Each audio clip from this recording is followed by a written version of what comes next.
What's going on, everyone? This is Eric. I don't think I have forgotten about you guys. The problem with doing the videos is that I'm limited to where I can get footage. And your most recent tournament at Hackley, uh, just they didn't have any footage from there, so I was unable to do anything. But the good news is we've got four full games.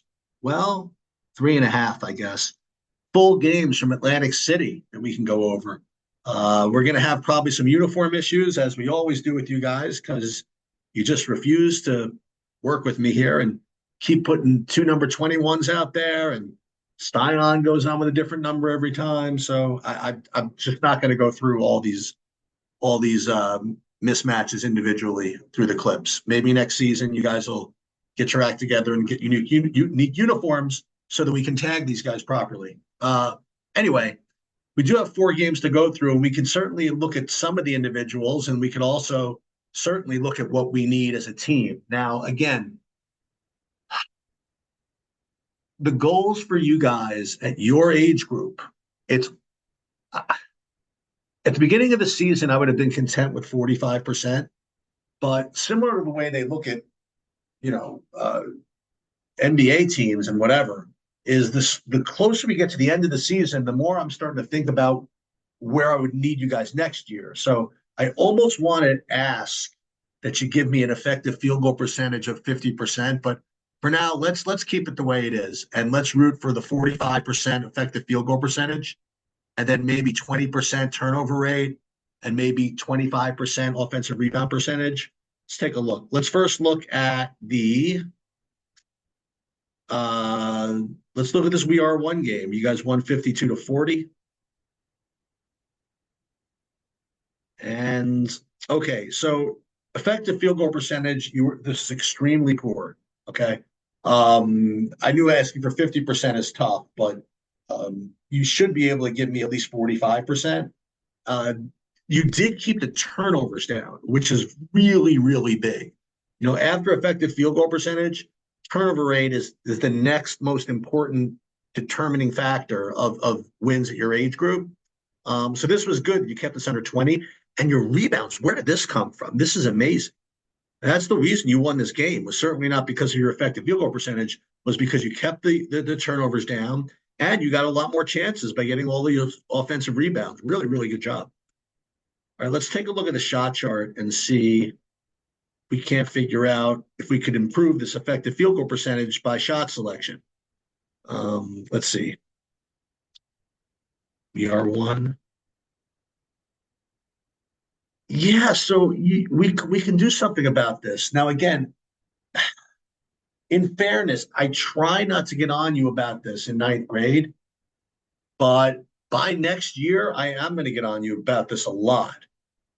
And that is that these shots here, these mid-range bad twos, are bad twos. And this is the main culprit of effective field goal percentage throughout your entire age group, and your age group, all of high school and college, and in the pros as well. The more shots you take from here, the worse it is. Okay. I'm not going to get into the math about this, but the fact is that you guys only shoot about 35% from there.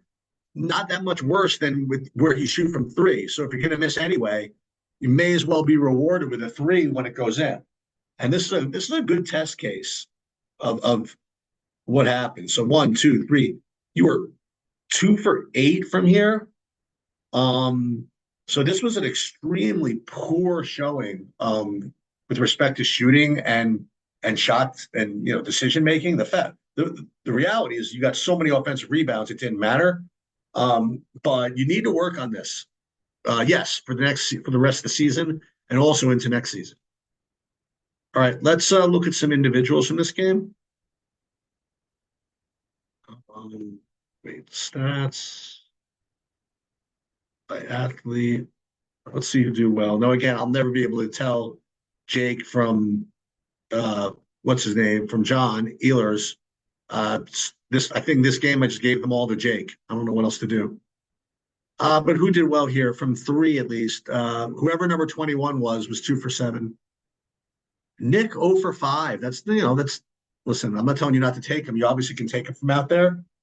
And this is just an outlier. As long as you weren't contested in all of them and it was within the flow of the offense, I have no problem with you going 0 for 5, honestly.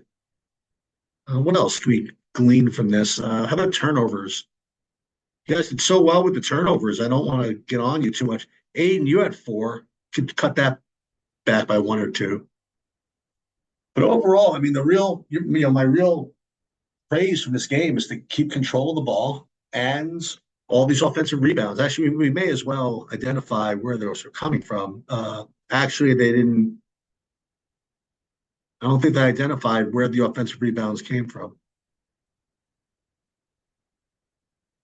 Odd. Oh, there it is, rebounds.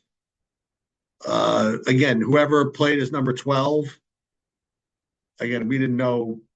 Again, you guys' uniforms are all screwed up, so I can't really do much individuals with you guys. Whoever this was 4 offensive rebounds. Oh, let's click through this. Let's see who this is. Let's see who got these offensive rebounds. Who's number 12 here? Oh, so Jordan, you played as number 12? Is that what you're saying?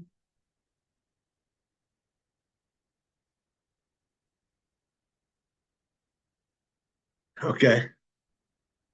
Um, all right. That's interesting. Again, I can do the team stuff, but individually until the uniforms get some degree of consistency, I'm just not gonna do this every game, just to continuing to check and see who's changed their uniform number.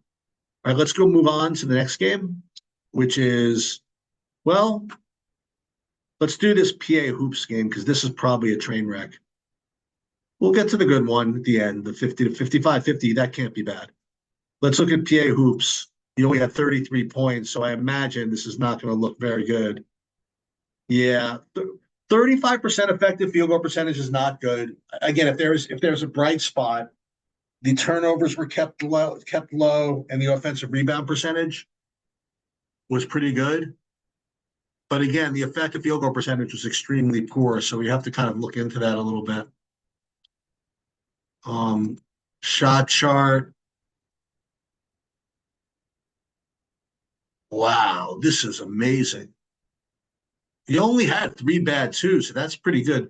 You guys were 1 of 9, like at the rim from the left side. Now, again, this has been something that I noticed last season, and it's enough where it really makes a difference throughout the whole program, which I presume also means throughout the entire basketball universe. The finishing rate from the left side, even at the rim, is so much worse than from the right. It's enough where I think we could consider scheming this out some way. Trying to run plays that if you're even going to get to the rim, to have it get from the right side, or at the very least, focus your skills work when you're going to crown and do your finishing moves to get some work from the left side. And what you could do is you can click through this again and see where these all look like. And that's just the pure put back. I mean, that's going to go most of the time. Okay.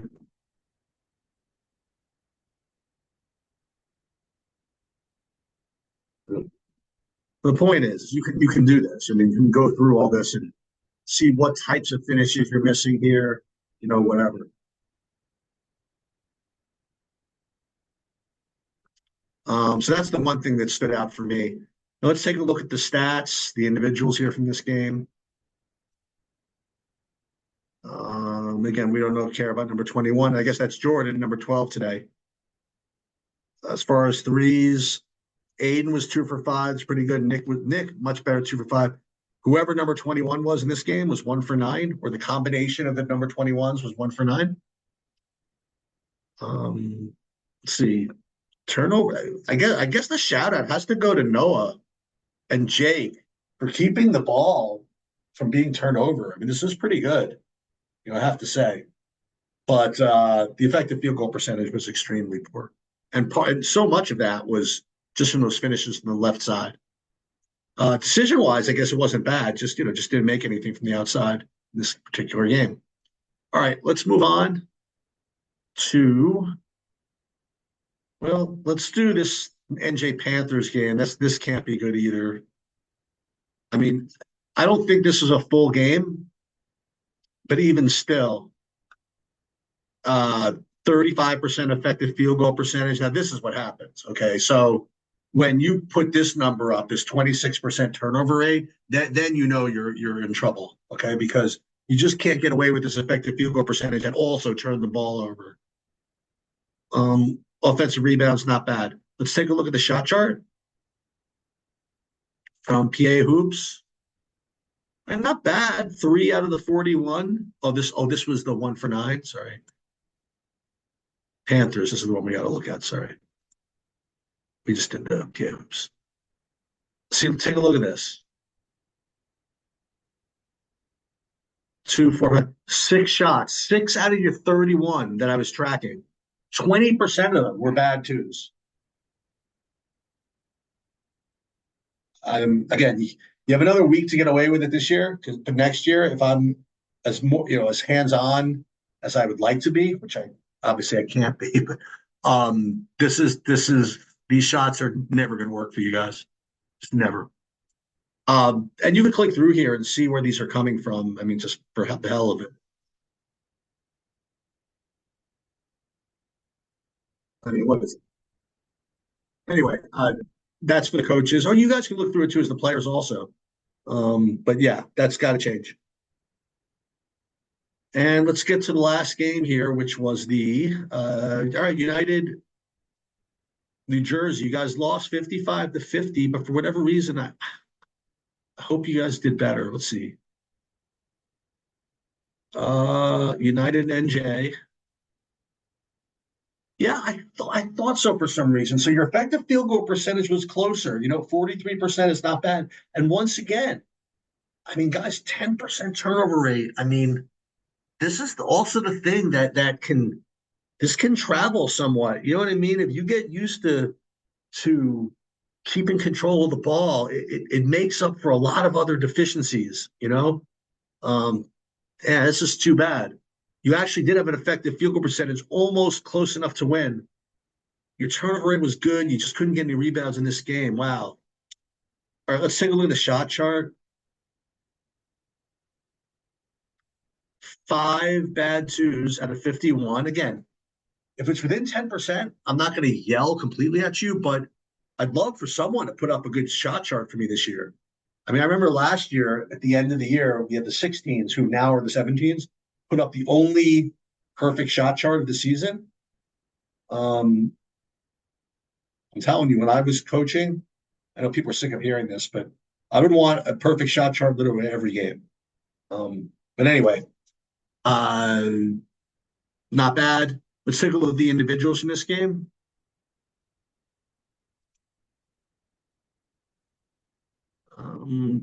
Whoever number 21 was, 2 for 8 from 3. Some another unknown, 0 for 4. Hey, I guess Jordan had the correct uniform in this game. All right, so he was 8 of 11 attacking the rim. Very, very good. So I'm going to hold off on the season longs until I get the spooky nuke things up there, and that should be within another day or two. But again, you guys you're young and you're improving, which is good. And you're not ready to honestly, you're not ready to compete for the championships in these tournaments, but you're competitive in all these games so far. You just need to work on your shot selection and continue to get better, and that's it. All right, sounds good. I will probably do another video after Spooky Nuke, but maybe not. Maybe we'll wait till next week. We'll see. That'll do it. Have fun this weekend.